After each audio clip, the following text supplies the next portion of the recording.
Bederatzigarren puntua, Ortuellako Udalaren eta Administrazio Publikoaren Euskal Institutuaren arteko hitzarmena, convenio de colaboración entre el Ayuntamiento de Ortuella y el Instituto Vasco de Administración Pública.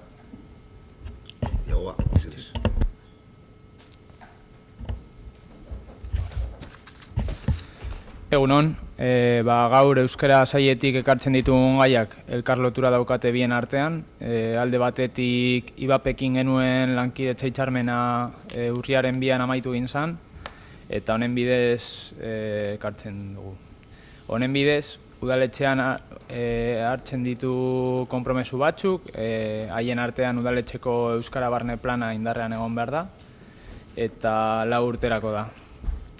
Buenos días. Como decía, los dos temas que traemos desde el área de euskera tienen una relación entre sí.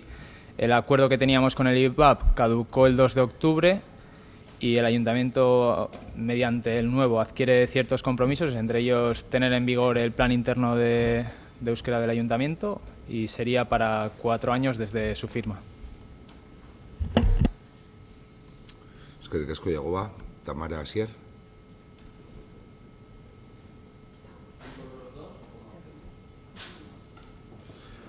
Bueno, la votación tiene que ser por separado, pero bueno, al final están entrelazados entre sí, con lo cual...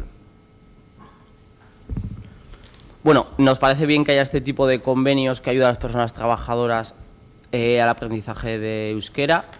En comisión es verdad que con respecto al plan interno de euskera se habló de la prórroga del plan, que era una condición del convenio del IBAP. Pues llevamos tiempo con prórrogas, se está trabajando en uno nuevo 2024-29, las directrices de gobierno vasco es verdad que han llegado tarde. Azkenan, uste dugu, sakonago lan egin beharko litzatekeela, gai hau garrantzitsua bada, uste dugu gobernu taldeak lan gehiago egin dezakeela. Azkenean, es una reflexión, creemos que es importante el tema, se debería trabajar más en profundidad y desde el equipo de gobierno pues trabajar igual con más profundidad en el tema.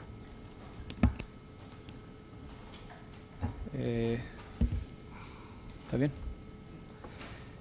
Honi buruz, nik uste lan egiten gaudela. Gaur bertan batzar bat eduki dugu justo 9:00, eta gonbidatzen zaituzte dira momentu honetan, gonbidatu eta zaudete alderdi guztiok, eta gonbidapenak uste dut jaso dituzuela guztiok, eta zer gehiago, gonbidatzen dizuedala parte hartzera. Eskerrik asko, Yagoba. Bueno, langileentzat eta gure ustez herritarrentzat ere oso onuragarria iruditzen zaigu horrelako hitzarmenen bidez udalean euskararen erabilera sustatzea.